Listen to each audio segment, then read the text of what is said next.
So you want to learn a new language in 2025. Maybe it's not new. Maybe you've been trying to learn the language for a while, or you've been thinking about it. So what's standing between you and this goal? That's what I want to talk about today. Hola a todos, ich heiße Elysse, and I'm a polyglot, which means that I speak several languages and I have a lot of fun doing it. The fun part is actually optional in the definition. For some people, for me it's not. I like to think of myself as the anti-flashcards and textbook person. I've already been through the weeds. I've been learning languages nearly all my life. So today I want to pass on 6 tips, mindsets, habits, whatever you want to call it, that are going to help you learn this language in the new year. Finally. And I know this is going to feel like a lot of information overload at once, so don't feel overwhelmed and don't feel like you have to adopt all of these habits at once and totally, transform the way that you learn languages like that. It takes time to change habits, y'all. So even if you just walk away from this video with 1 or 2 new things to think about and to start implementing into your learning process, I consider that a win. Los geht's. So first, talking about goal setting. I don't think that goal setting is everything in language learning. There are some people that don't do it at all and they kind of just like to float in the primordial language goop. I see you. I am you sometimes. And that kind of person will still have a lot of success if they're dedicated, if they're disciplined, and if they, make an effort on a weekly and sometimes daily basis. If you do like to set goals and you want more of a constant push, start by setting a small, specific goal first. I've had a lot of success with this. I'm actually gonna move over. Do a little shimmy. Will you shimmy with me? Over are the days of, I just want to get to C2 or I just want to get to B1 or ABC 1, 2, 3. It's like a Jackson 5 song and it never ends.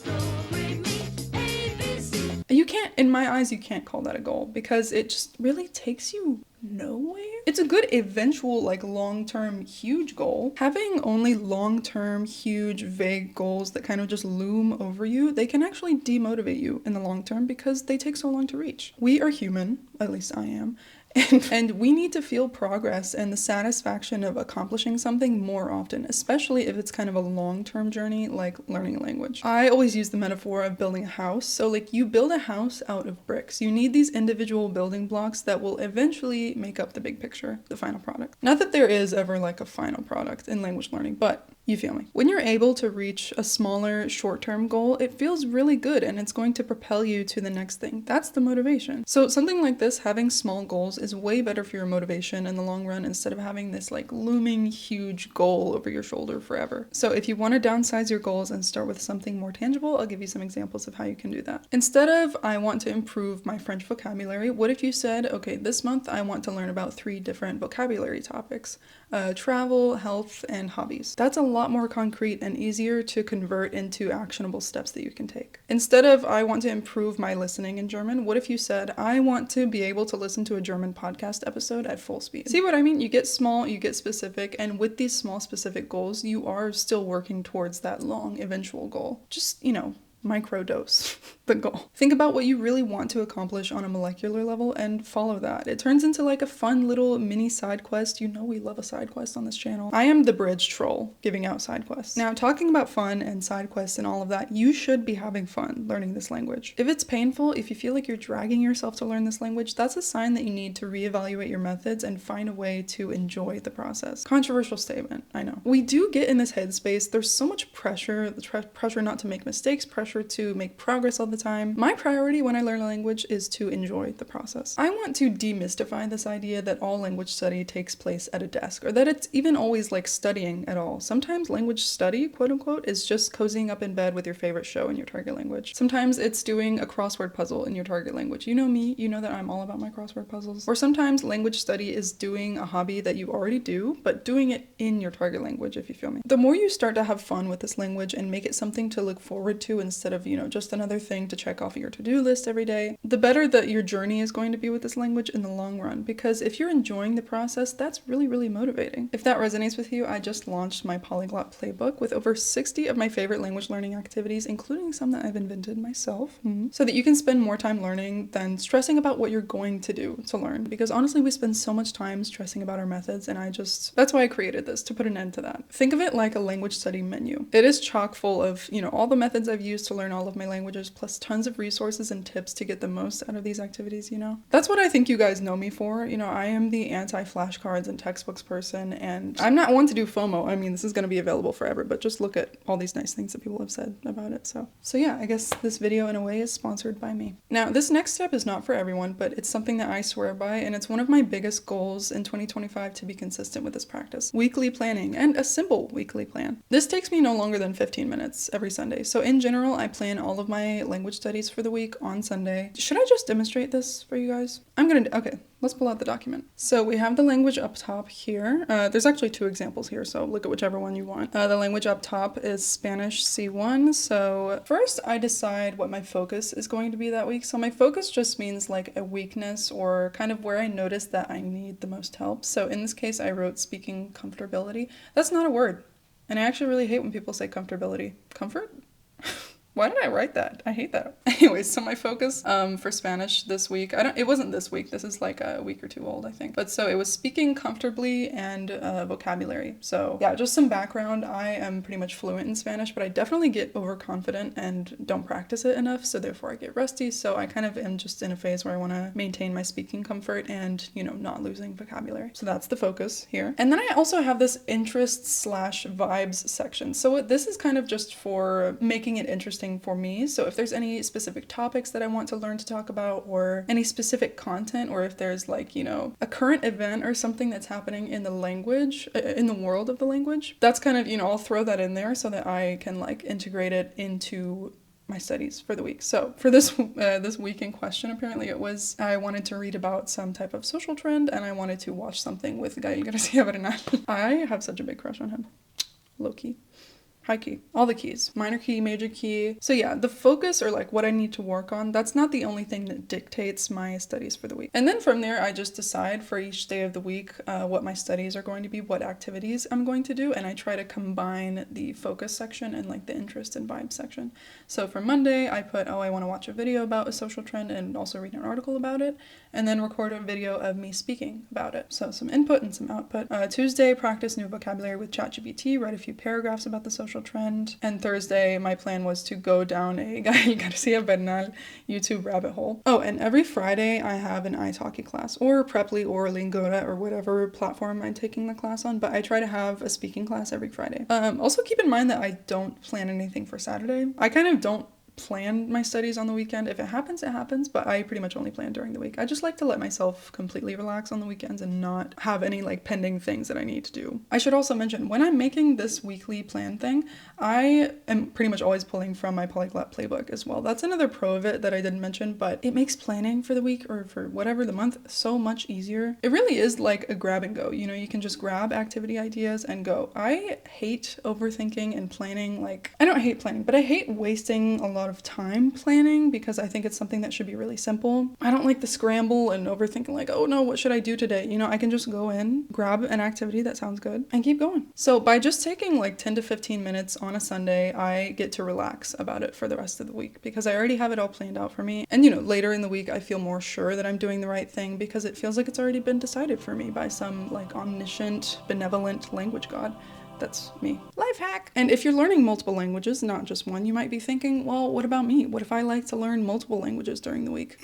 Personally, I don't do that. I feel like a week is the perfect amount of time for me to spend with a language where I feel like I'm getting quality time with it and I'm able to like hone in on what I need to improve. But I also, you know, it's not too long that I get like bored of it and want to go into something else. So a week for me, it really is like the perfect period of time. So what I do is this shuffling method.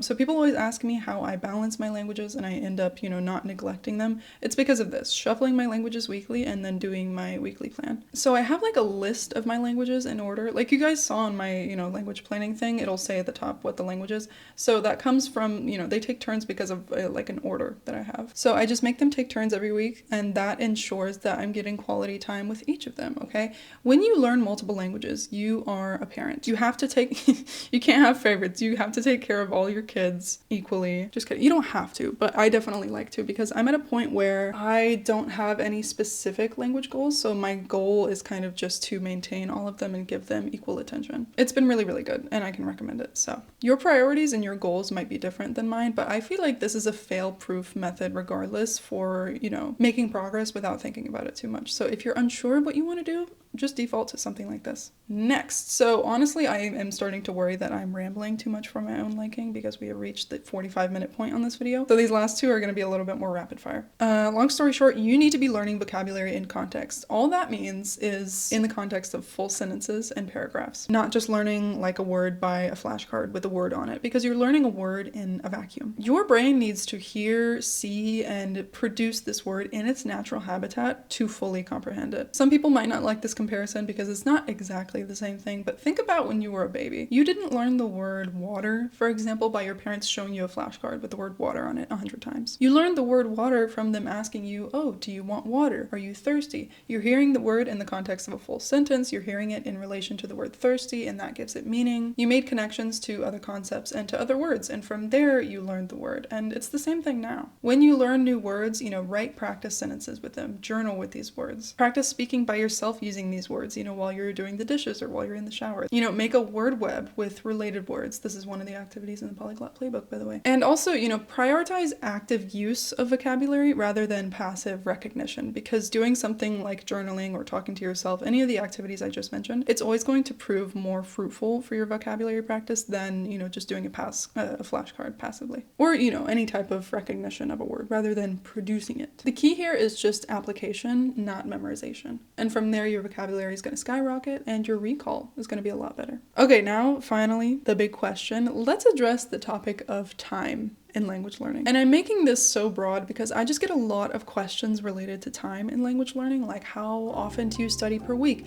How much time do you study every day or per week? How long did it take you to get to C1 in this language? Or how long is it going to take me to learn French? How much French can I learn in 6 months? You feel me? It seems that everyone is awfully concerned with time, but I personally do not consider it a part of my thought process when it comes to language learning at all. At all. In fact, you know, this might seem harsh, but I cannot think of a more useless metric when it comes to language learning than time, because it's so subjective and it doesn't translate to effort. If you're the type of person that thinks, okay, I need to study for 2 hours every day or 10 hours every week, just think about this hypothetical really quick. So if you have a job, right? If your boss asks you at the end of the week, okay, what did you get done this week? And you tell him, oh, I worked 40 hours, he's gonna look at you sideways because that doesn't tell him anything about what you actually did and what you actually accomplished. So in that same line of thinking, just because you study a language for a certain amount of time every day or every week, that doesn't necessarily mean that that study is getting you anywhere. For example, let's say that person A does exercises on their favorite language learning app for 30 minutes, you know, just clicking and matching and whatever, multiple choice. This is passive. But let's say person B, however,